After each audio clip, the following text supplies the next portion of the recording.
Millionaire found a little girl at his door. She looked just like his late wife. The sun had barely risen over the Manhattan skyline when Alexander Crane heard the doorbell echo through the marble halls of his penthouse.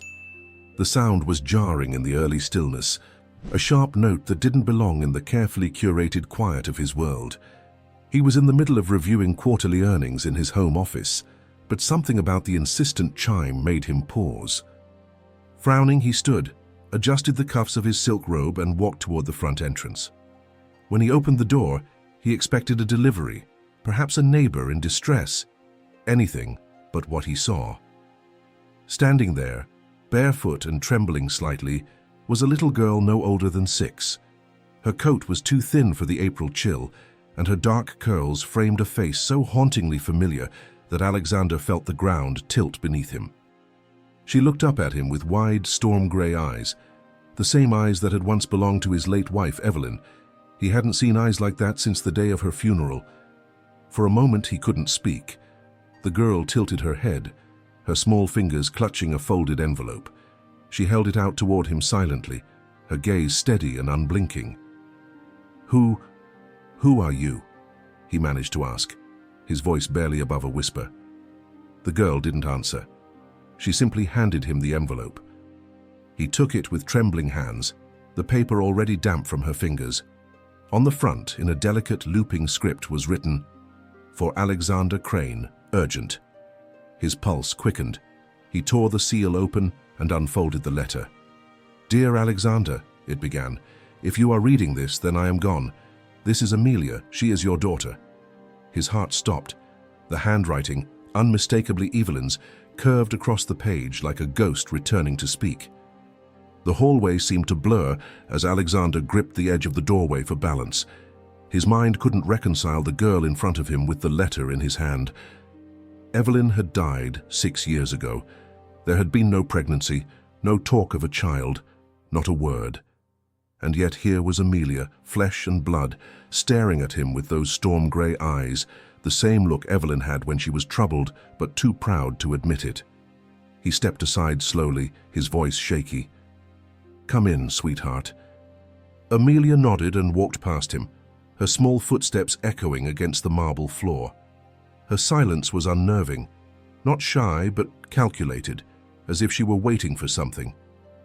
She sat on the edge of the velvet couch in the foyer, hands folded in her lap, her gaze traveling over the grand chandelier and the oil paintings on the wall, unimpressed. Alexander closed the door behind him and returned to her with a blanket. He draped it over her shoulders and crouched down so they were eye level. "Are you hungry?" he asked gently. "Thirsty?" She nodded. "A little." He rose and headed toward the kitchen, placing the letter on the counter as though it might vanish if he let it out of sight for too long. He busied himself preparing tea and toast, trying to silence the questions screaming in his head. Why hadn't Evelyn told him? Why now? Why this way? When he returned with a tray, Amelia was examining a framed photo on a nearby shelf, his wedding picture with Evelyn. She looked at it, then at him, then back at it. "She was my mommy," she said, finally breaking her silence. His throat tightened. "Yes," he replied. She was. Amelia took a sip of tea and asked, "Did you love her?" The question landed like a blow. He nodded slowly. "Very much, more than anything." She studied him for a long moment, then whispered, "Then why weren't you with her when she died?" The air left his lungs. He sat beside her, stunned. "What? What do you mean?" "She was alone. She told me stories about you, but you weren't there. She cried a lot when she thought I was asleep." Alexander stared at her, heart pounding. The image of Evelyn, strong, radiant Evelyn, crying in solitude, was almost too much to bear.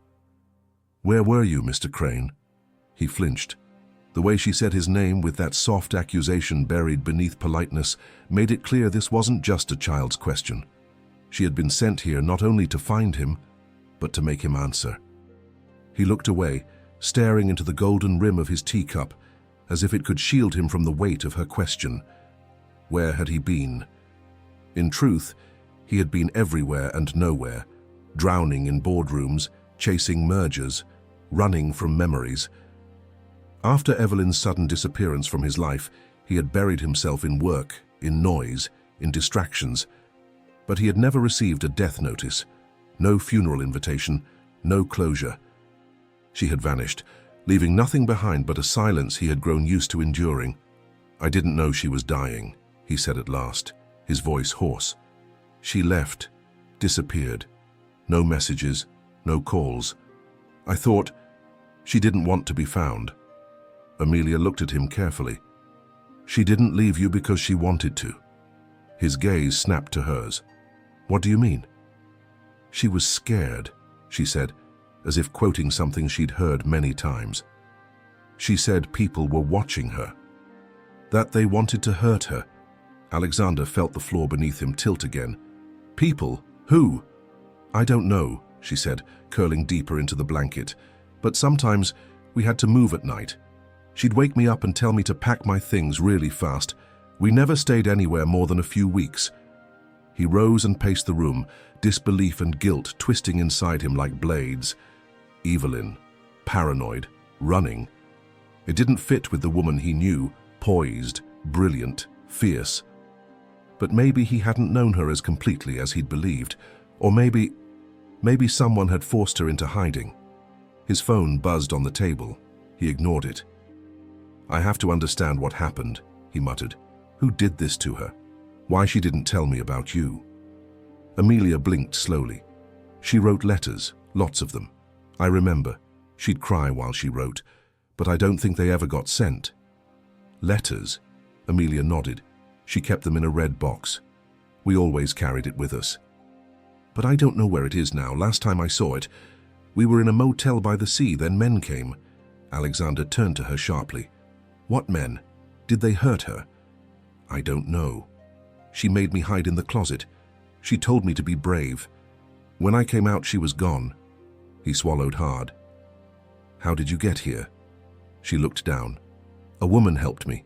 She said she knew my mommy. She gave me the letter and told me to find you. She put me on a bus." He crouched again, taking her small hand in his. "What was the woman's name?" Amelia frowned, thinking hard. "I think she said her name was Nora." Alexander's heart stopped. Nora was Evelyn's best friend, and the one person he hadn't seen or heard from since the day Evelyn vanished.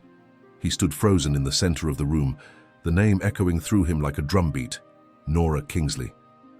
The last time he'd seen her was in the hospital room, moments before Evelyn slipped away, except that moment had never happened. Evelyn had left suddenly, no goodbyes, no trace, and Nora had disappeared right alongside her. Everyone had assumed it was a coordinated vanishing, a decision made between two women who'd shared secrets and pain. But now, with Amelia in front of him, the old assumptions crumbled like ash. He turned back to the little girl who was now tracing her finger across the grain of the coffee table, absent-mindedly. "Nora was with your mother. Do you remember her well?" Amelia nodded. "She gave me a bracelet. Said it would protect me. I still have it." She reached into her pocket and pulled out a fraying leather band with a silver charm dangling from it, an infinity symbol entwined with a tiny heart. Alexander reached for it slowly, recognizing it instantly. He'd bought that charm for Evelyn on their first anniversary. "This was mine.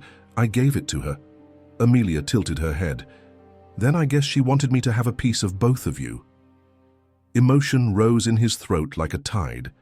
He looked at Amelia again, the curve of her cheek, the delicate shape of her chin. Features he'd once adored on Evelyn now echoed on this small, solemn girl. "I need to find Nora," he said. "If she brought you to me, she must know everything. She might still be in danger." Amelia looked up, her voice soft but steady. "Are you going to keep me?" The question caught him off guard. "What?" "I don't have anywhere else to go," she said, her voice faltering just slightly. "If you don't want me..." He crouched and gathered her into his arms. She stiffened at first, not used to being held, but then relaxed into his chest. "You're not going anywhere," he whispered. "You're home now. I swear it."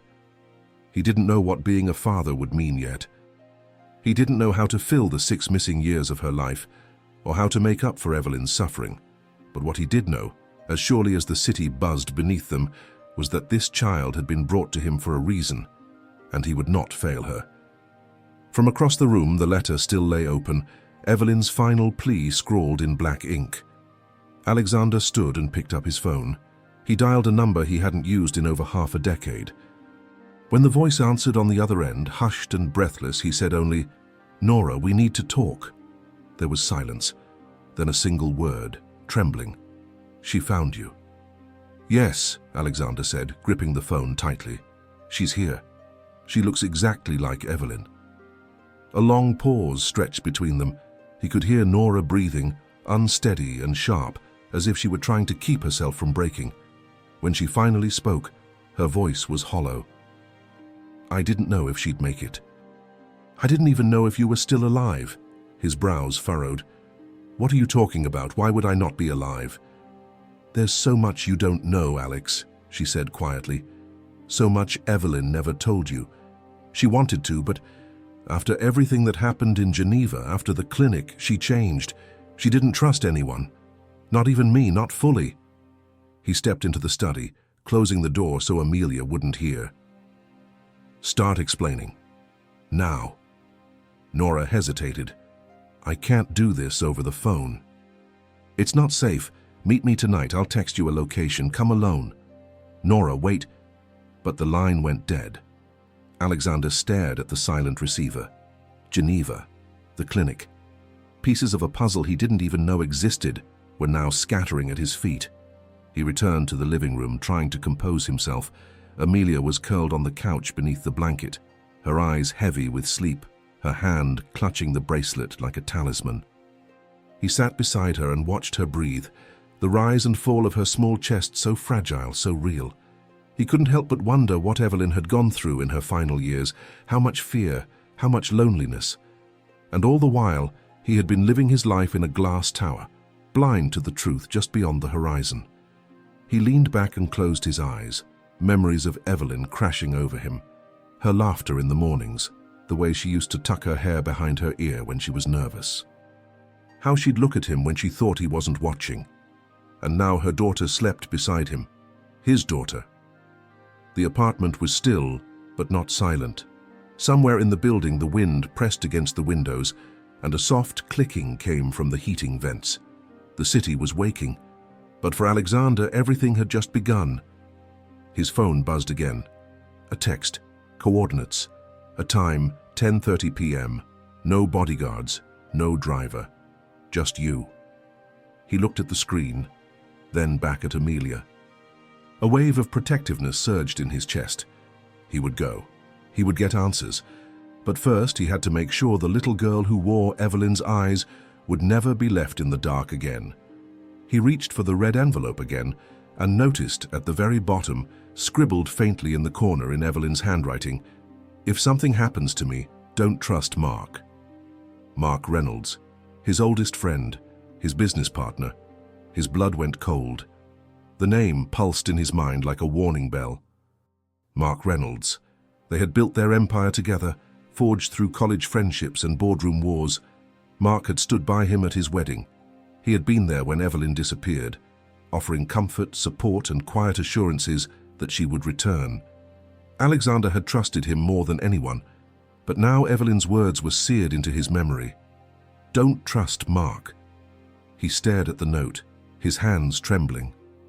Could it be possible? Could Mark have been involved in whatever drove Evelyn into hiding? Did he know about Amelia all this time? Alexander rose from the couch and walked into the study, shutting the door behind him. The room, with its dark wood and heavy bookshelves, had always been a place of clarity, but now the silence within felt ominous. He sat at the desk, opened his secure laptop, and began typing. He pulled up internal files, company emails, financial statements. If Mark had hidden something, maybe there was a trail, something Evelyn might have discovered that forced her to run. An hour passed, then another. Most of the documents were clean, too clean. And then he found it, a shell company registered to a holding in Geneva. A transfer from Crane Global dated 6 years ago, the same week Evelyn vanished. Mark's authorization code was on the file. The clinic, Evelyn, Geneva. Alexander sat back, the breath caught in his chest. He remembered Evelyn's growing unease during that time. She had been secretive, distant, and often vanished for doctor's appointments she wouldn't explain. When he asked, she smiled and said, "It's nothing, just checkups, woman stuff." But what if it wasn't? The realization hit him like a storm surge. She might have been sick. She might have gone to that clinic for treatment. And someone, possibly Mark, had used it as leverage to control her, to silence her. His phone vibrated again. Another text from Nora. "Come alone and don't trust anyone from the company, not even the ones you think you know." He closed the laptop. His eyes moved to the door, where Amelia now stood quietly, holding the edges of the blanket like armor. "I had a bad dream," she whispered. He crossed the room and scooped her into his arms, cradling her gently. "You're safe," he said. "I promise." She buried her face into his shoulder. "Will you go away too?" His heart ached. Never. But even as he said it, a chill ran down his spine. Because if Evelyn's warning was true, if Mark had been behind everything, then trusting the wrong person could cost him more than just the past. It could cost him Amelia. As night fell over Manhattan, the city shimmered in cold silver under the streetlights. Alexander stood at the window, the phone still in his hand. Nora's coordinates burned into his mind. The location was deep in Brooklyn, an old dockside warehouse long since abandoned to rust and shadows, the kind of place you went to bury secrets. He'd arranged for a security detail to keep an eye on Amelia from afar, unobtrusive, silent, but ever present. He wouldn't take chances with her safety. He kissed her forehead as she drifted off on the couch, her fingers curled around the infinity bracelet like a lifeline. By 10:15 p.m. he was in his car alone, the streets a blur of light and concrete. His thoughts spiraled as he drove. Why hadn't he noticed Evelyn's fear? Why had he been so blind? Mark had always been persuasive, always knew how to say the right things. But had it all been a mask? The warehouse loomed in the darkness as he pulled up, its rusted frame creaking in the wind. He parked around the corner, scanning the perimeter. No signs of movement, no voices. Just the silence of a place long forgotten. He stepped inside. The interior smelled of oil and salt water. Broken windows rattled in the wind, casting fractured moonlight across the floor. A single figure stood near a beam of light filtering from above. Nora. She looked older, thinner, her once blonde hair streaked with grey and pulled into a tight bun. Her eyes, once vibrant and defiant, were now tired, guarded. "You came," she said softly. "I need answers," Alexander replied. "All of them." She glanced around, then pulled a bundle of papers from her coat. "This is everything." Evelyn kept copies of her medical records, the letters she tried to send, and names, people she thought were following her, including Mark. He took the documents, flipping through them. The first was a medical report from Geneva, stage 2 cancer, caught late. There were notes about experimental treatments, confidentiality clauses, and payments made in cash. "She didn't want to worry you," Nora said. But when she started suspecting someone inside your company was manipulating her medical options, she panicked. Mark had contacts at that clinic.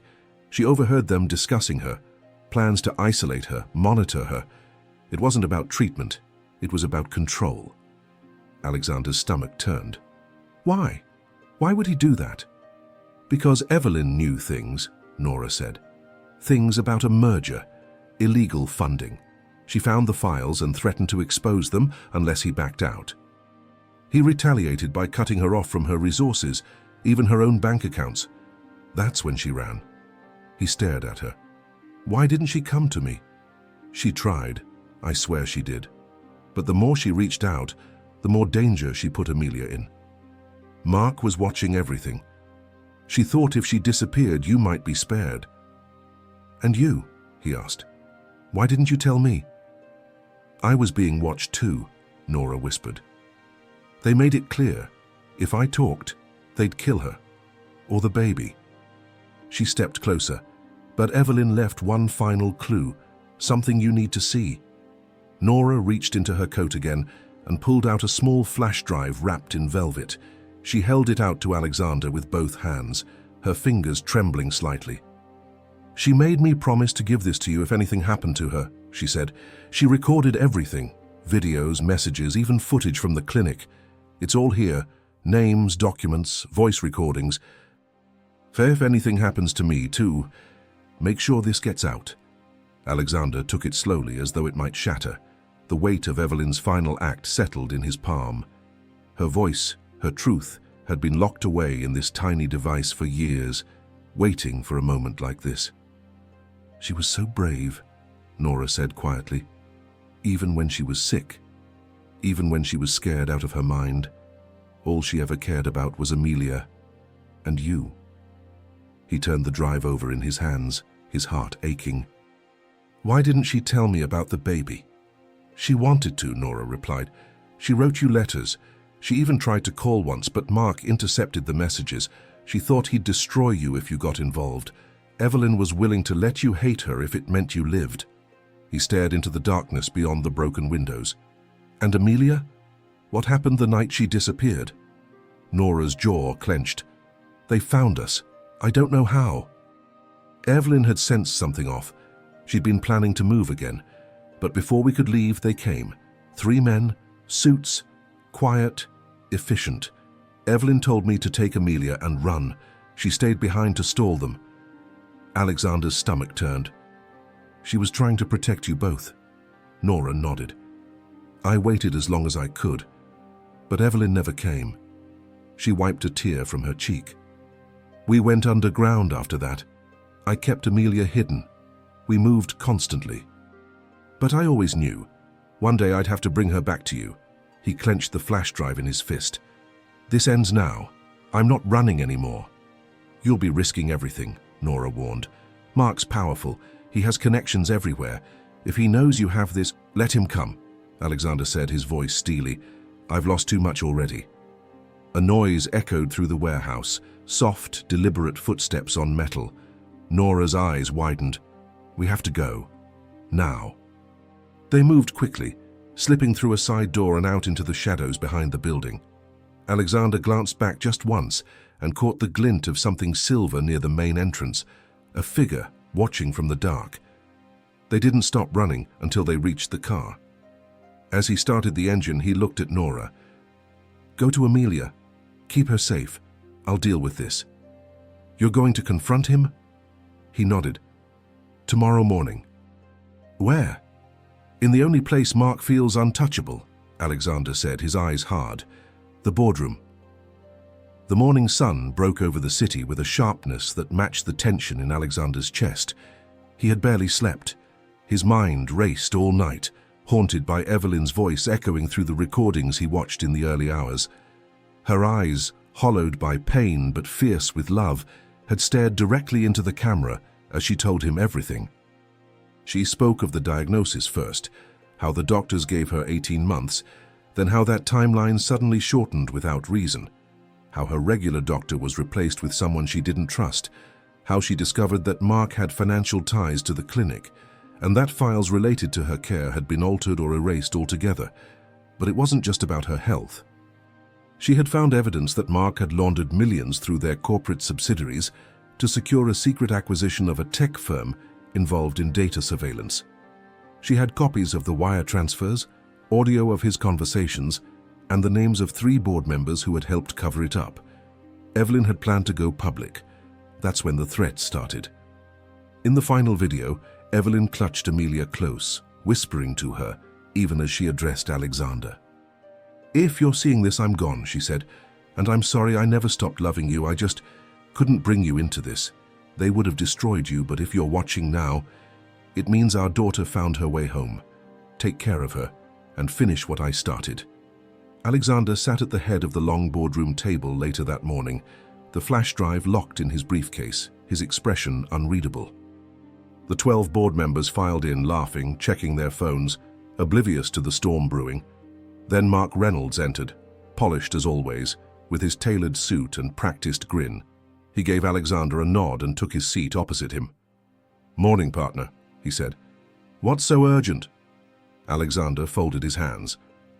"There's been a security breach, sensitive financial data, internal emails, potential legal exposure.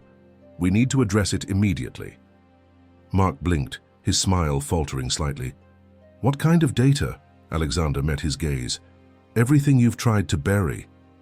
The boardroom went still. Mark's face didn't move, but his fingers twitched slightly on the table. "I'm not sure what you're implying." "I'm not implying anything," Alexander interrupted. "I'm stating it. Wire fraud, medical manipulation, targeting a vulnerable woman, Evelyn." Gasps filled the room. Someone dropped a pen. One of the older members shifted uncomfortably. Mark leaned forward, his voice low. "Do you have any idea what you're doing?" "I'm finishing what she started," Alexander said, opening his briefcase. He pulled out the drive and placed it in the center of the table. "Everything is on here, and I've already sent copies to the SEC, the New York Times, and our internal ethics committee. So don't bother trying to bury this." Mark's mask cracked. "You're going to destroy us." "No," Alexander said. "You already did." The silence that followed was deafening. The boardroom, once a place of order and control, now trembled with invisible fractures. Mark sat frozen, his carefully crafted facade shattering under the weight of Alexander's accusation.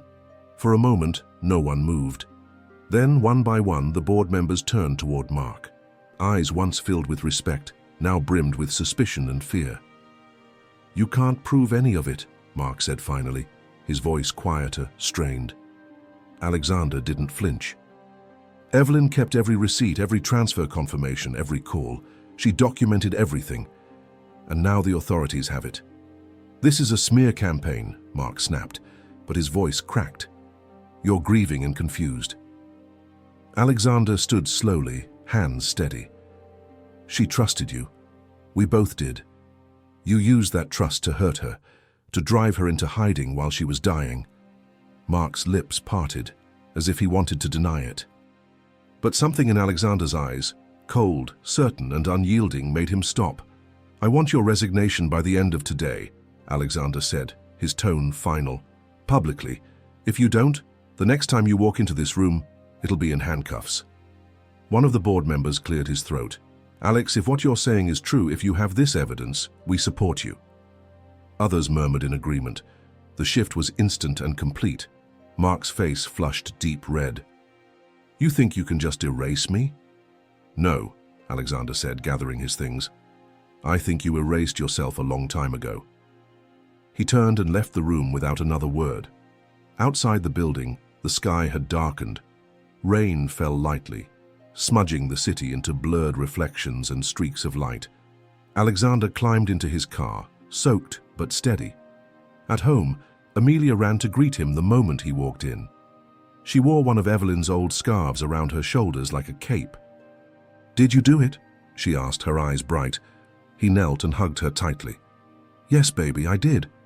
Nora emerged from the kitchen, her face relieved. "Is it over?"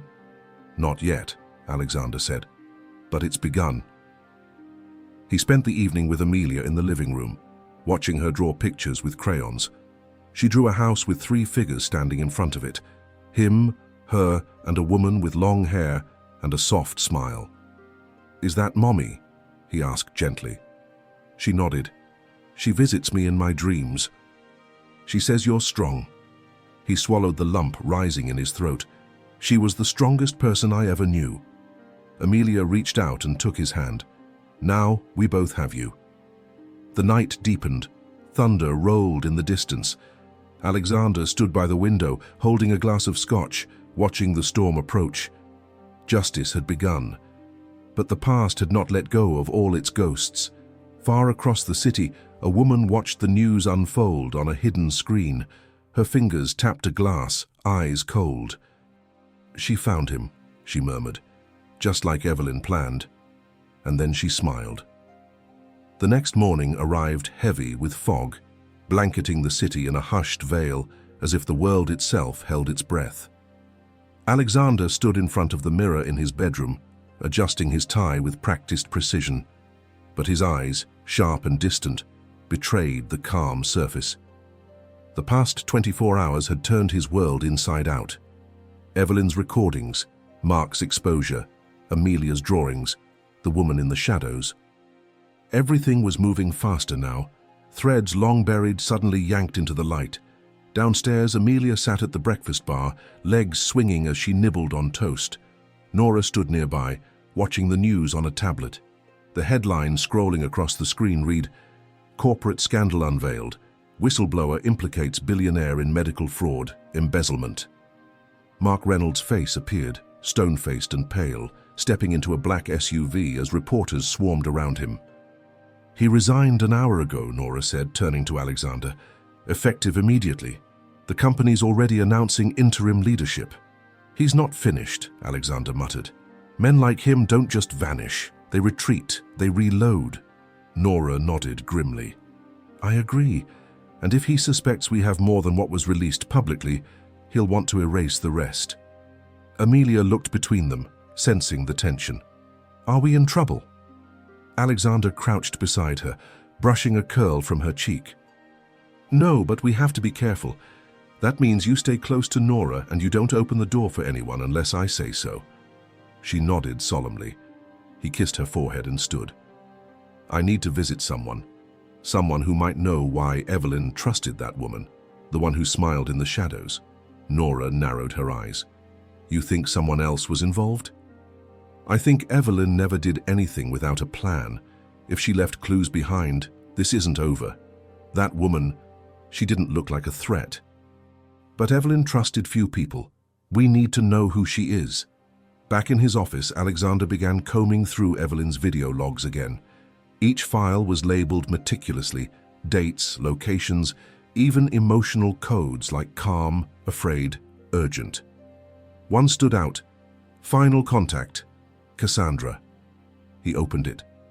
Evelyn sat in a darkened room, her eyes red-rimmed. "If anything happens to me before I can reach Cassandra, you'll have to find her. She was part of the Geneva cover-up." But she turned. She wanted to help. She said she'd protect Amelia if I couldn't. Alexander hit pause. Cassandra. He didn't recognize the name, but he knew someone who might. A former company fixer, now retired, who had cleaned up too many of Mark's messes to count. If anyone knew who Cassandra was, or how deep Mark's secrets ran, it was him. Alexander grabbed his coat. "Watch Amelia," he said to Nora. "I'm going to see Victor Lang." Victor Lang lived in a secluded brownstone near Gramercy Park, the kind of place where curtains were always drawn, and neighbors never asked questions. Once the chief internal auditor and compliance officer at Crane Global, Victor had walked away 5 years ago citing health concerns. But Alexander had always suspected more. Victor knew where the bodies were buried, and perhaps decided one day he didn't want to bury them anymore. Alexander knocked twice, then once more sharply. After a pause, the door creaked open. Victor stood in the threshold, hunched and weary, his once black hair now silver and thinning. His eyes, though dulled by time, still carried the weight of secrets. "I was wondering when you'd come," Victor said. Alexander raised an eyebrow. "You knew I would?" Victor stepped aside. "Evelyn told me you would." The air thickened. Alexander entered the dim hallway, his footsteps echoing off wood floors warped with age. Victor led him to a back study lined with dusty books and photographs half turned toward the wall. "She came to see me a month before she vanished," Victor said, sinking into a worn armchair. "Told me she'd uncovered things I'd tried to forget. Asked me if Cassandra was still alive." "Who is she?" Alexander asked, sitting opposite him. Victor exhaled slowly. "Cassandra Vega. She was an analyst for a firm connected to Crane Global's Geneva expansion, one of Mark's many offshore games. But Cassandra had a conscience. She started feeding Evelyn information about patient trials, financial blackouts, name swaps, risky stuff. Mark found out. He tried to silence her." Alexander's grip tightened on the armrest. "Did he succeed?" "No," Victor said. "She disappeared. But not because she was killed. She went underground. Evelyn helped her escape. They stayed in contact for a while. She was the one who brought Amelia to me, Alexander said.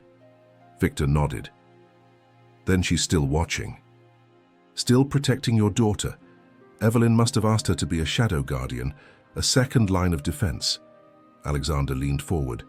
Where is she now? I don't know, Victor admitted. But there's a storage unit in Chelsea. Evelyn left a safety box under my name, said if anything happened to her, you'd need what's inside. I haven't opened it. Alexander stood. Give me the address. Victor hesitated. Alex, what you're digging into, it doesn't end with Mark. He was just the face. The deeper roots, they're buried in something bigger, something that's been bleeding Crane Global for years. Evelyn was close to exposing it. Then I'll finish it. Victor wrote the address on a card and handed it to him. Be careful who you trust.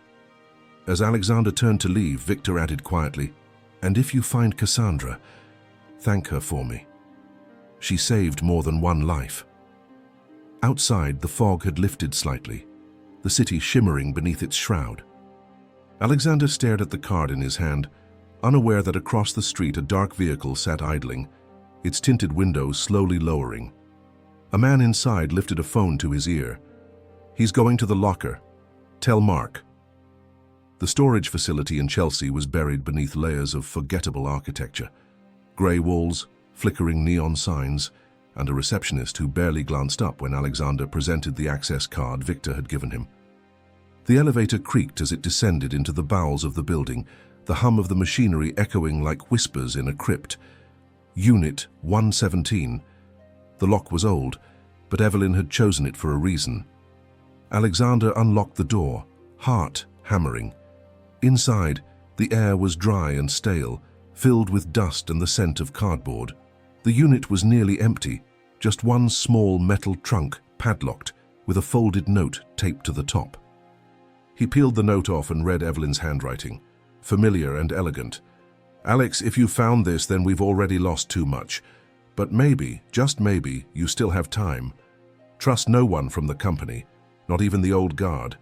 The real enemy is the one who taught Mark everything he knows. E. He stared at the note. The one who taught Mark. That could only mean one person, Jonathan Crane, his own father. Alexander dropped to his knees, unlocked the trunk, and opened the lid. Inside was a neatly organized collection of files, cassette tapes, and a small fireproof box. At the very bottom, wrapped in linen, was a photograph. Evelyn, holding a newborn Amelia, and beside her, Jonathan Crane.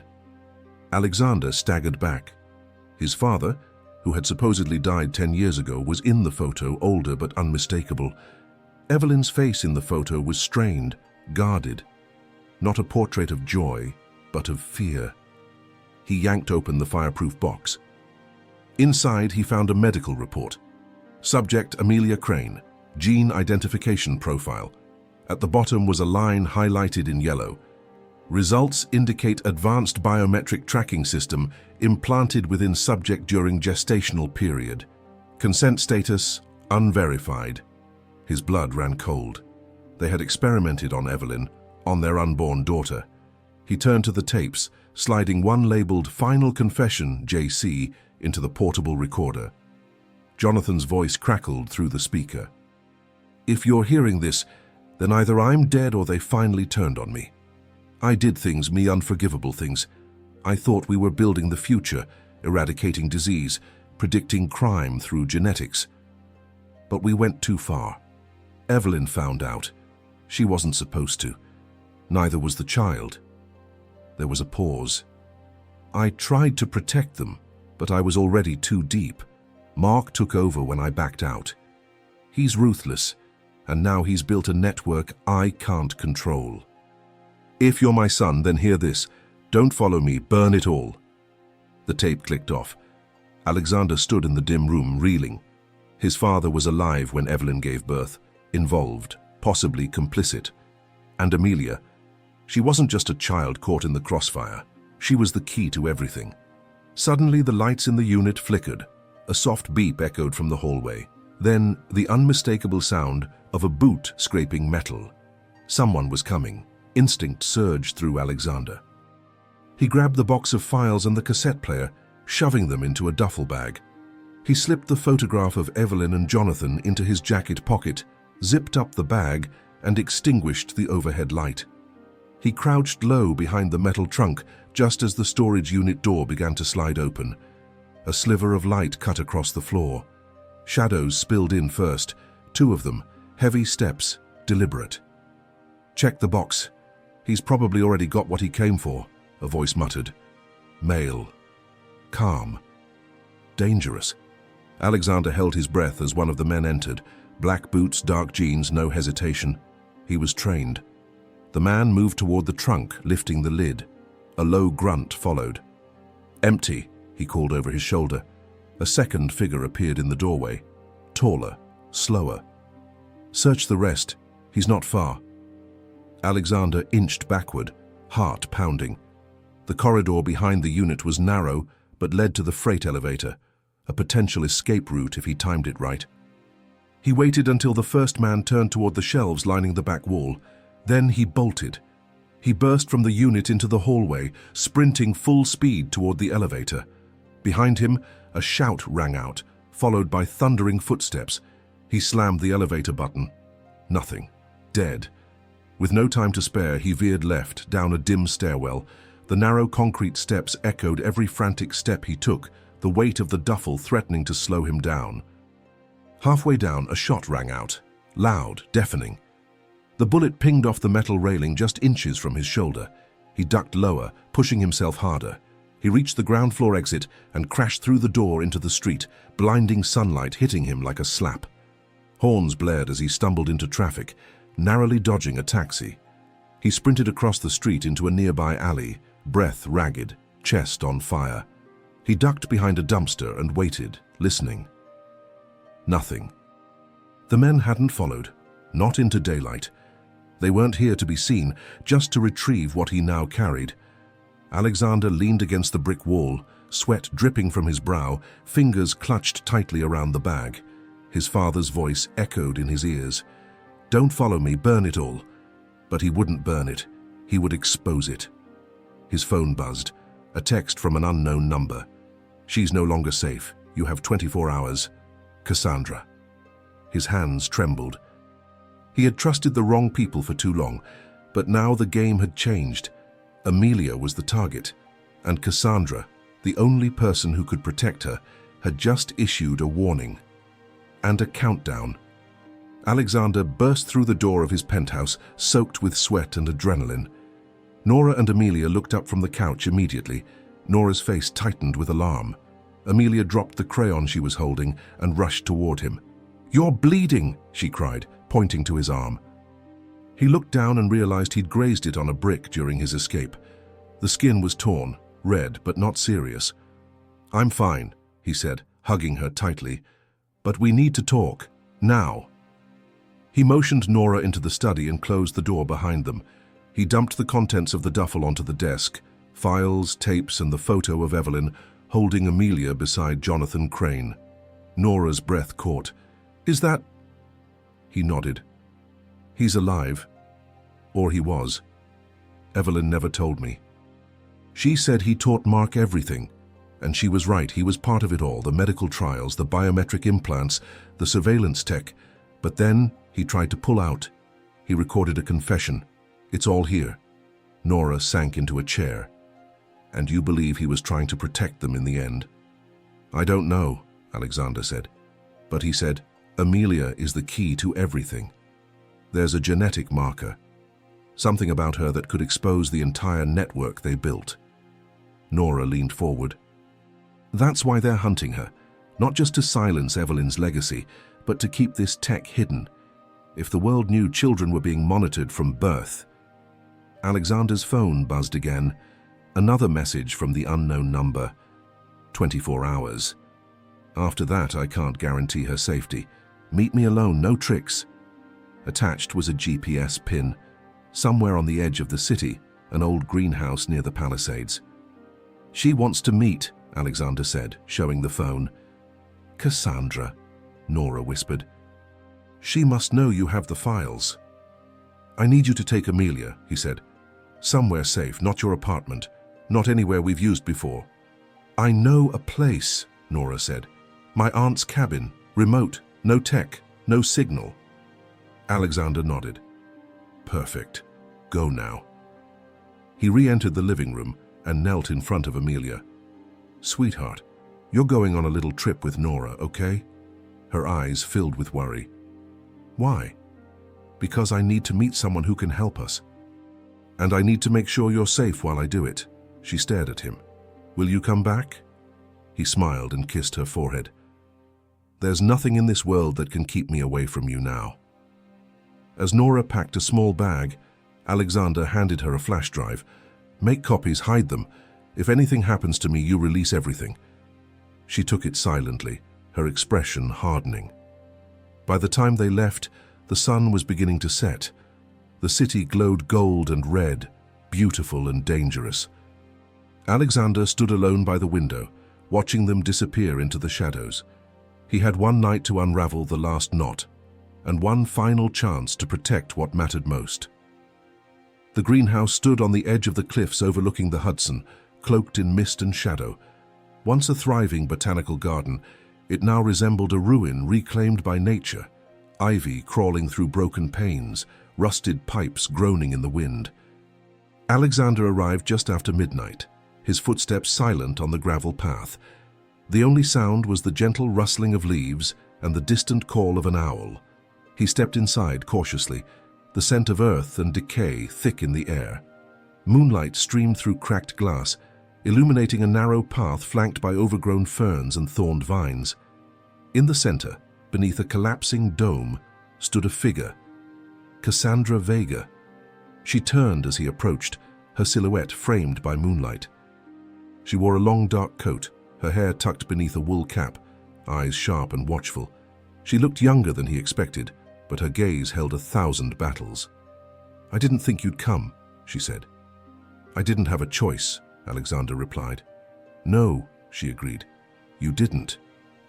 They stood in silence for a beat, the air between them thick with unspoken history. Then she gestured to a wooden bench half buried in moss. Sit. We don't have much time. Alexander obeyed, setting his bag at his feet. You've seen the tapes, she said. You know about Jonathan. I know enough, he said, enough to hate him, enough to want answers. Cassandra tilted her head. He was brilliant. He believed in changing the world. But somewhere along the way, he lost his soul. Mark never had one to begin with. He saw an empire in your father's mistakes. Alexander's jaw clenched. And Evelyn? She was a threat to the whole operation, Cassandra said. But Jonathan, he loved her in his own way. Twisted and complicated, he tried to protect her, but he underestimated Mark. When Evelyn found out about the tracking tech, the implants, she ran. Jonathan helped fake his death and vanished. Evelyn kept Amelia off-grid until she couldn't anymore. He narrowed his eyes. Why help me now? Cassandra looked away. Because I owe Evelyn. She saved my life when Mark put a price on my head. I've been hiding ever since, watching from a distance. When I heard you were searching, I waited for the right moment. She pulled out a small pouch and handed it to him. Inside were 3 microchips and a thin silver device. These are the backups, the full biometric data, proof that Amelia was part of the Geneva trials. They never got full control over the program because Evelyn sabotaged the final phase. But if Mark gets this, he finishes what my father started, Alexander said coldly. Cassandra nodded. And Amelia becomes property. Thunder rumbled far away. Alexander looked at the device, then back at Cassandra. What do I do with it? Expose it, she said, but you'll need help, and you'll need to act fast. From somewhere in the shadows, the creak of glass and a scuffle of shoes echoed. Cassandra froze. We're not alone. They both stood in unison, backs straight, eyes scanning the fractured walls of the greenhouse. The faint rustle of leaves was no longer gentle, it was deliberate. Alexander reached instinctively for the small pistol he kept tucked beneath his jacket, a habit revived from years of disuse. Cassandra slipped the pouch of microchips into his coat pocket with practiced ease. A figure stepped into the moonlight, tall, lean, and calm in a way that only killers learn to be. He wore black from head to toe, his expression unreadable, a silencer already fixed to the weapon in his hand. "You're not supposed to be here," he said, his voice smooth, almost polite. Alexander kept his hands visible. "Then maybe you can explain why someone tried to kill me in Chelsea." The man ignored the question, shifting his aim slightly toward Cassandra. "She's the one we want." Cassandra raised her hands slowly. "You kill me. The evidence disappears with me. You know that." A small smile tugged at the corners of the man's mouth. "We've already copied your data. What we need now is control." Alexander narrowed his eyes. "Amelia." The man didn't answer, which was all the confirmation Alexander needed. "You'll never find her," Cassandra said sharply. "She's protected." The man took a step forward. "Everyone has a price, even ghosts." Alexander lunged. The shot rang out a millisecond too late. The bullet grazed Alexander's side as he tackled the man, knocking the gun from his grip. Cassandra sprang into action, kicking the weapon into the underbrush. The man retaliated with brutal precision, elbowing Alexander hard across the jaw and twisting out of his grasp. They grappled beneath the vines, struggling for dominance, until Alexander drove his fist into the man's throat, sending him crashing into a metal post. He collapsed unconscious. Cassandra rushed to Alexander's side. Blood soaked the side of his shirt, but he waved her off. "Just a graze." She looked down at the fallen man. "He's one of Mark's elite." "That means Mark knows about this meeting, and he'll come himself next." Alexander stood dizzy but resolute. "Then we bring the fight to him." Cassandra's eyes narrowed. "You want to go on the offensive?" He nodded. "He thinks we're scattered, that we're weak. But if we hit him with everything, Evelyn's files, your data, Jonathan's confession, we can take him down." "We'll need allies," she warned, "and places to hide." "I have both," Alexander said. "But first, I need to get this to someone who can publish it without fear." They retrieved the unconscious man's phone. Cassandra hacked into it within seconds. "He was transmitting your location. Mark knows where we are." "Then we're out of time," Alexander said. Cassandra nodded. "I'll go one way, you go the other. We regroup in 24 hours. Use this number to reach me. Burn everything else." She turned to leave, but paused. "Alexander, if they touch that child, they won't stop at her." "They won't get the chance," he replied. He vanished into the trees. Somewhere behind him the Hudson churned, deep, dark, and full of secrets. The wind howled through the trees as Alexander drove into the night, the microchips secured in his jacket, and Cassandra's number burned into his mind. Blood soaked the side of his shirt, but the pain barely registered. His thoughts were fixed on Amelia, on the innocence in her eyes, and the storm now swirling around her existence. He arrived at the safe house just before dawn, a weather-beaten cabin tucked deep in the Catskills. Nora met him at the door, her face pale with exhaustion. Amelia was asleep on the couch, curled beneath a patchwork quilt, her small hand still clutching the infinity bracelet. "She asked for you all night," Nora whispered. Alexander crossed the room silently and knelt beside his daughter. Her breathing was steady, her expression peaceful. For a fleeting moment, the chaos outside these walls melted into stillness. "She's safe," Nora said, "for now." He nodded and stood, walking with her into the kitchen. There, he spread the files, the microchips, and a flash drive on the table. "This is everything," he said. "Evelyn's recordings, my father's confession, Cassandra's data, enough to bring down the entire system." Nora sifted through the documents. "This is massive. You can't just leak this to any journalist. Half the press is already compromised." "I know," he said. "That's why I'm going to see someone I trust." He pulled out his phone and dialed. After a few rings, a voice answered, low, gravelly, cautious. "Alex Crane." "It's me. I need a favor. The biggest one yet." The voice on the other end hesitated. "You sure about this?"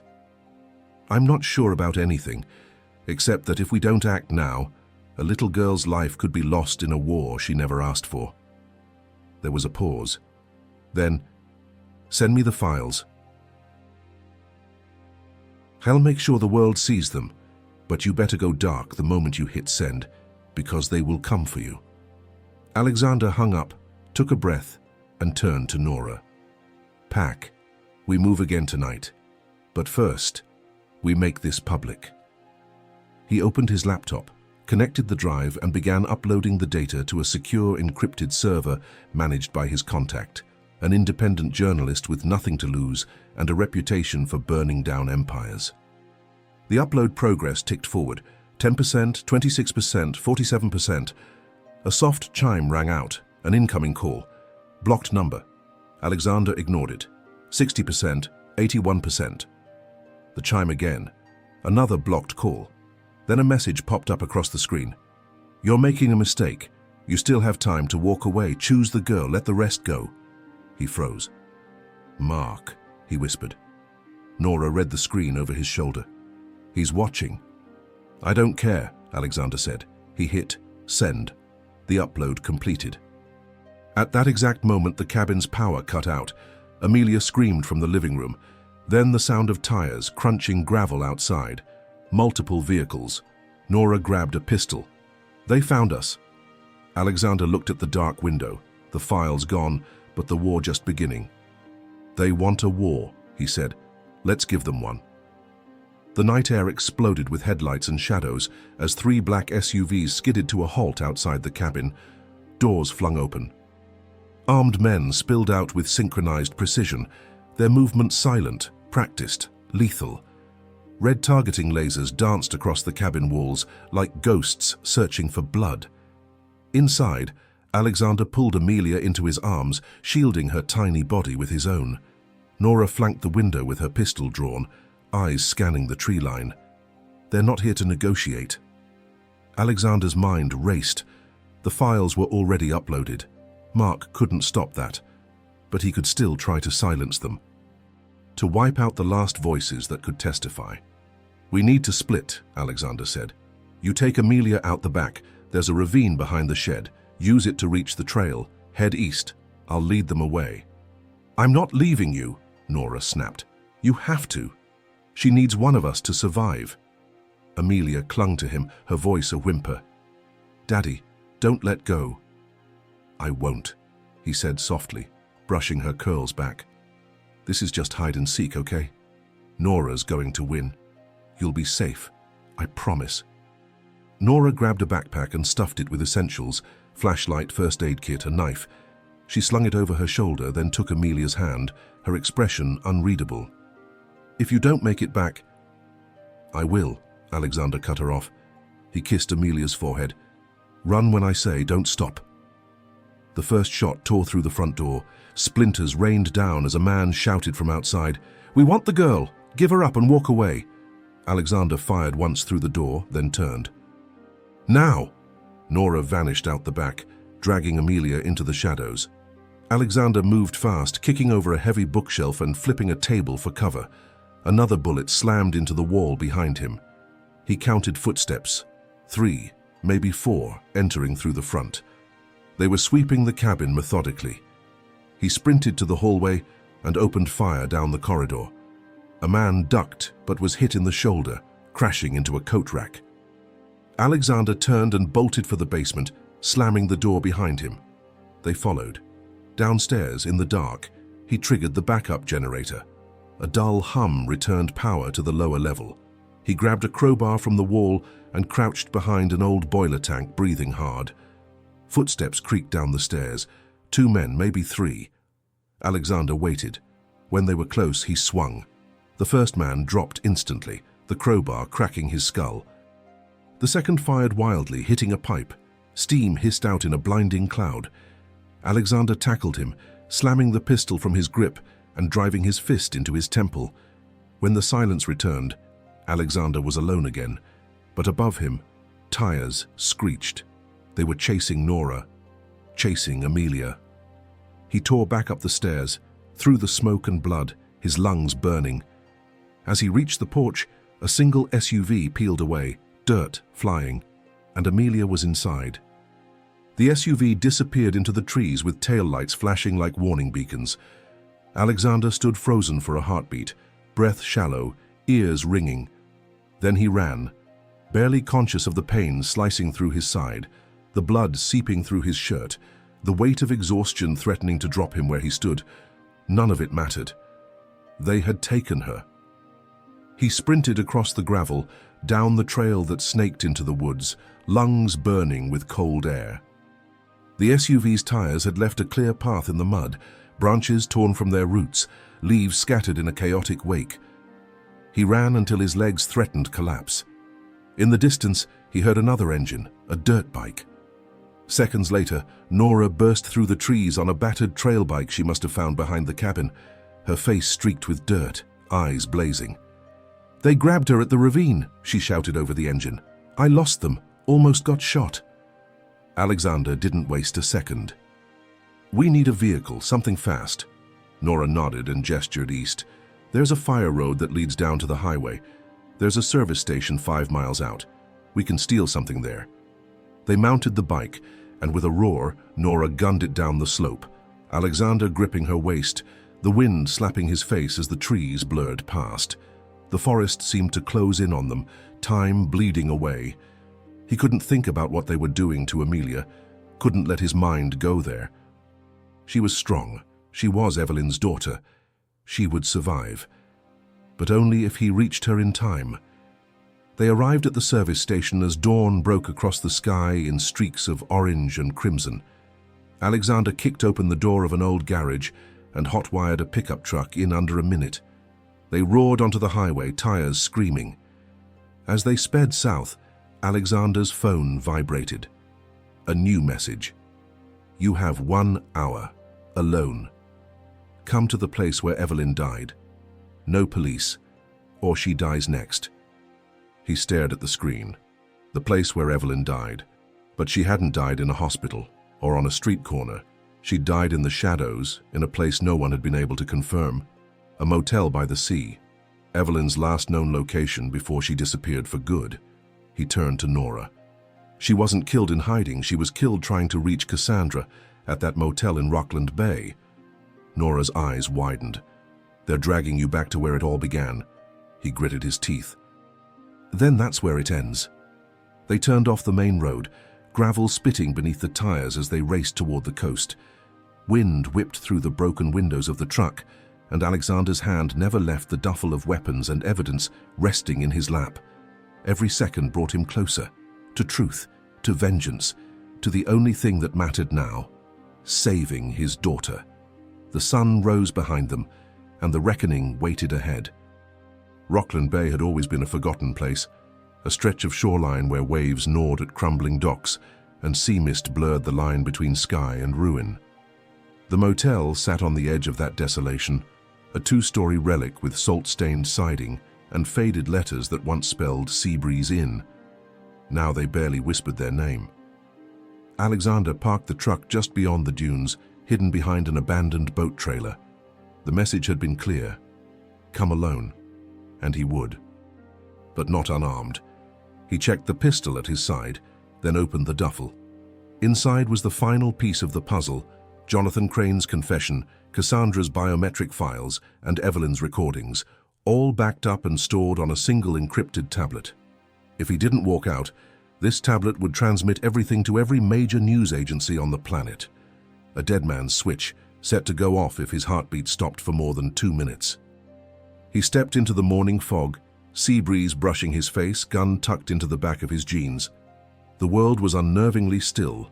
No birds, no waves, just silence. Then he saw her. Amelia stood on the motel balcony, her wrists bound, mouth gagged, eyes wide. Beside her, holding her arm with just enough pressure to make her flinch, stood Mark Reynolds. The man looked exactly as he always had. Clean-cut, commanding, cold. His suit was crisp despite the salt in the air, and his smile was razor-sharp. "Alexander," he called out, "right on time." Alexander stopped halfway across the lot. "Let her go." Mark laughed softly. "And miss this reunion? I don't think so." "I uploaded everything," Alexander said. Your empire is collapsing as we speak. Mark shrugged. Empires collapse every day. But dynasties adapt. He lifted his free hand and snapped his fingers. From the shadows beneath the balcony, 2 more men stepped forward, armed, masked, silent. They flanked Alexander on either side but didn't move, just watched. "You think I didn't expect you to share the files?" Mark said. "The moment Evelyn started recording her little diaries, I planned for this day." "You planned to abduct a child?" Alexander spat. "I planned," Mark said evenly, "to control the legacy of what we built. Amelia isn't just Evelyn's daughter. She's the prototype. The first successful integration. She's not just data, she's proof." "Proof of what?" "That the future can be shaped," Mark said. "Predicted, manipulated. She's a miracle, Alex. And you're willing to throw that away for justice?" "I'm willing to burn it all down for her." Mark's eyes darkened. "Then you really are your father's son." He turned slightly, pulling a small device from his pocket, a signal disruptor, sleek and blinking. "I kill the feed," he said, "and no one ever sees the files. You die, she disappears, or you hand over the tablet and I let you both walk away." Alexander's fingers curled into fists. This was it, the moment everything hinged upon. The truth, the girl, the ghost of Evelyn standing silently between them, and the storm just waiting to explode. Alexander's pulse thundered in his ears.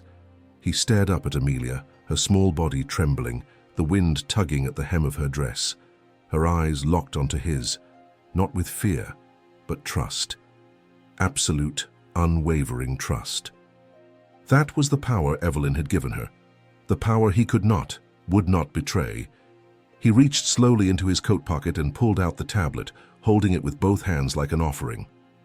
"You want this?" he said. "Then come take it." Mark raised an eyebrow. "You're smarter than I thought." He signaled to one of the armed men, who began to approach cautiously. Alexander waited, 10 steps, then 5, then 3, until the man was directly in front of him. Then, with a speed born of fury and desperation, Alexander slammed the tablet across the man's face. The screen cracked, sparks flying, but the blow dropped the guard to the ground. In the same breath, he pulled the gun from his waistband and fired, once, then twice. The second guard crumpled near the motel steps. Chaos erupted. Mark shouted something, dragging Amelia backward into the motel room. Alexander sprinted, taking the stairs 3 at a time. As he reached the top, the third guard appeared in the doorway. Alexander ducked just in time to avoid the punch and delivered a brutal elbow to the man's ribs, sending him staggering. He shoved the guard against the wall and burst into the room. Mark stood at the far end, one arm wrapped around Amelia, the other holding a pistol aimed squarely at Alexander's chest. "One more step and I end her," he hissed. Alexander froze. "You were always so predictable," Mark snarled. "So emotional." Evelyn knew it. She said you'd never be able to make the hard choice. "You don't know a damn thing about her," Alexander said, "or about me." "I know you're not a killer," Mark sneered, "but I am." Amelia whimpered, her hands shaking. Alexander's mind raced. He needed time, a distraction, something. Then the tablet in his coat pocket vibrated. It had survived, the dead man's switch. The encryption was still live. He reached slowly, deliberately, and pulled it free. "How you kill me," he said. "This goes off. Heart monitor synced to every outlet in the world. You won't stop it. You'll be famous. For all the wrong reasons." Mark hesitated. "And if you don't kill me," Alexander continued, "then you'll spend the rest of your life hiding. Not from the press, from the people who funded you, the ones who thought you were smart enough to cover your tracks." Mark's jaw tightened. The gun wavered. "Let her go." Silence stretched. Then with a scream, Amelia twisted in Mark's grasp, biting down on his wrist. Hard, he howled and dropped the gun. Alexander didn't hesitate. He tackled him across the room. They crashed into a dresser, the gun skidding under the bed. Fists flew, wood splintered, blood spilled. Alexander struck with every ounce of grief, rage, and love pent up inside him. Mark reached for the gun, but Alexander reached faster. He leveled the weapon, breathing ragged. "Don't," he growled. Mark stared up at him, eyes wide. "You won't shoot me." Alexander pulled the trigger. The bullet shattered the floorboard beside Mark's head. A warning, but not mercy. Mark lay frozen on the floor, chest heaving, shards of wood and dust clinging to his hair and suit. The shot had missed by mere inches, but the message had landed with surgical precision. Alexander stood over him, gun still raised, eyes cold. "Get up," Alexander barked. Mark didn't move. "Get up." Slowly he obeyed, pushing himself to his knees. Alexander didn't take his eyes off him. He turned briefly to Amelia, who had retreated into the corner, her back pressed against the wall, her hands trembling. "Sweetheart," Alexander said softly. "It's okay, come to me."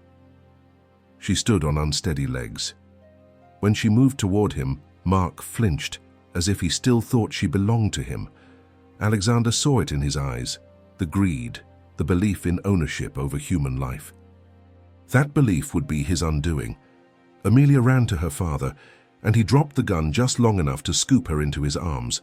She buried her face in his neck, sobbing now, her small body shaking with relief. He whispered to her over and over, "You're safe. I've got you. I've got you." Mark chuckled behind them, blood on his lip. "You think this changes anything? You think exposing me will stop what's already in motion? There are others, bigger than me, deeper than you could imagine." Alexander turned, still holding Amelia, fury building behind his eyes. "Then I'll burn them too." Mark tilted his head, smile twisted. "You won't live long enough to try." Alexander stepped closer, gun in one hand, child in the other. "Maybe not, but she will." Sirens wailed in the distance, faint but growing louder. Red and blue lights flickered through the fog outside the window. Mark's face paled. "You called the cops?" "I didn't have to," Alexander said. "Cassandra did." He turned to the door as footsteps stormed up the stairs. A tactical team burst through seconds later, weapons raised. Alexander held up a hand. "He's unarmed. Take him." The agents descended on Mark. He didn't resist. But as they dragged him away, he locked eyes with Alexander and said one last thing. "She's still marked. They'll come for her. You can't stop what she is." Alexander didn't answer. He held Amelia tighter. Outside, the sun had risen fully, painting the ruined motel in golden light. Cassandra stood near the vehicles, arms crossed, eyes meeting his with a nod of quiet victory. Nora emerged moments later, bruised but alive, running to Amelia and gathering her into her arms. Alexander walked to them, heart thundering with the fragile truth of survival. "It's over," he said. "No," Cassandra replied gently. "It's just beginning." She handed him a small package, another drive. "What's this?" he asked. "Every name, every file, every shadow your father worked with. Mark was one head of the snake. There are more." He looked down at the drive, then at his daughter. He could run, or he could finish what Evelyn died trying to do. He closed his hand around it. "I'm not done," he said. 3 weeks later, the city skyline shimmered under a gray sky as helicopters circled the federal courthouse. The air buzzed with anticipation. Journalists lined the steps, cameras flashing, microphones raised.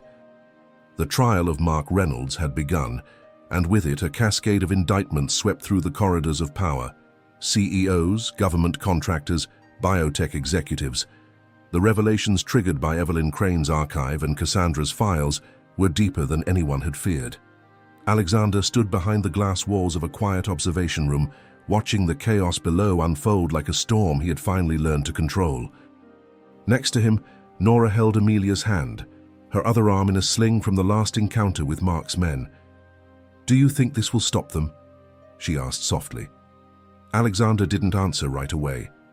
His gaze was fixed on the television across the room, live footage of agents raiding a private research facility in Switzerland. He watched as men in suits were escorted out in cuffs, their faces blank. "It will slow them," he said at last, "and we'll be ready for what comes next." Amelia tugged at his hand. Is Mommy watching? He knelt in front of her, smiling gently. I think she's watching everything. The past 3 weeks had been a blur. Interviews with federal agents, depositions, security escorts, new identities drafted and filed away. Amelia now had a sealed record and a new birth certificate. Her school enrollment would be private, her life protected. But she wasn't hidden. She was free, and Alexander was determined to keep it that way. Later that evening, he returned to the penthouse, empty now, stripped of the cold art and corporate trophies that had once defined his world. In their place were drawings on the fridge, a stuffed rabbit on the couch, and the scent of lavender from Amelia's bedtime bath. He stepped into Evelyn's old office, untouched since the day she vanished.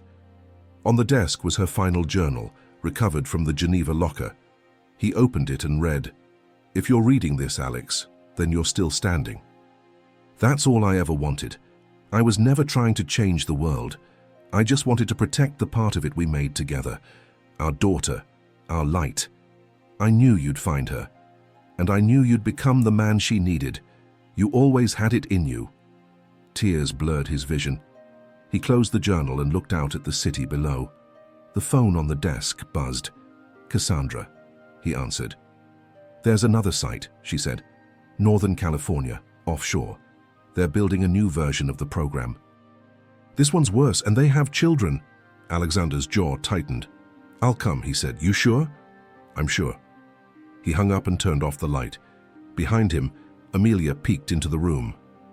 "Where are you going?" He knelt and pulled her into a hug. "Somewhere that needs fixing." She looked up at him. "Will you come back?" "Always," he whispered. He kissed her forehead and stepped into the night. The war wasn't over, but this time, he would be ready. Fog rolled in across the Golden Gate Bridge as the black SUV wound its way toward a restricted coastline in Marin County. The facility sat just beyond a row of artificial cliffs, shielded from sight, guarded by high-voltage fences and retinal scanners. It wasn't on any map. It didn't need to be. Places like this existed beyond borders and governments, run by shadows, funded by silence. Alexander stepped out of the vehicle, dressed in nondescript tactical black. Cassandra stood beside him, headset in one ear, expression grim. 2 more operatives flanked them, former intelligence, loyal to no country, only the cause. "This is where they moved the children," she said, voice low. "The next generation of what they tried with Amelia. Cloned data strands, neural prediction, controlled environments." "And parents?" he asked. "None," she said flatly. "They're growing them like seeds." Alexander's chest ached. He glanced at the blueprints on the tablet. 3 wings, 2 labs, a server vault beneath the structure. His target wasn't just to extract evidence this time. It was to end it. "For Evelyn," he said. "For all of them," Cassandra replied. They moved like shadows, disabling cameras, overriding gates. Inside, the facility was pristine. White walls, silent corridors, artificial lighting that never dimmed. Alexander's boots made no sound on the floors. They passed rooms with names and numbers, tiny beds, medical charts, holographic screens playing endless behavioral assessments. In one room he paused. A little girl with black hair and gray eyes stared at the glass. She couldn't have been older than 5. Her gaze, curious and calm, was painfully familiar. "She looks like Amelia," he murmured. Cassandra nodded. "They used the same genome base. She might even be a partial replicate." He stared through the glass, his heart thudding. "No. She's not a replicate." He raised his voice just slightly. "You're real, just like her, and I'm getting you out." They reached the vault. Alexander planted the charges. Cassandra transmitted the files to every major outlet once again. The live stream was unfiltered. Children's faces, experiments, data logs, unmistakable. 3 minutes, she warned. They gathered 6 children, 3 girls, 3 boys, silent, wide-eyed. Some clung to Cassandra. One held Alexander's hand. Outside, the world was waking up to horror. Inside, the facility trembled. Explosions ripped through the server core, fire raining sparks down sterile walls. Alarms blared. They emerged through the back gate as black smoke filled the air. Helicopters approached in the distance. Rescue or retaliation? It didn't matter. The truth had already been unleashed. In the SUV, as they drove away, one little boy turned to Alexander. "Are you my father?" Alexander looked at him. "No, but I'll protect you like one." As they sped toward the horizon, Cassandra glanced back. "You just made yourself a target for life." He smiled faintly. "Then I guess I better make every second count." Back in Manhattan, Amelia sat by the window, crayon in hand, drawing her family, her mother, her father, herself, and a new line of children beside them, smiling. Below the drawing, she wrote one word: home.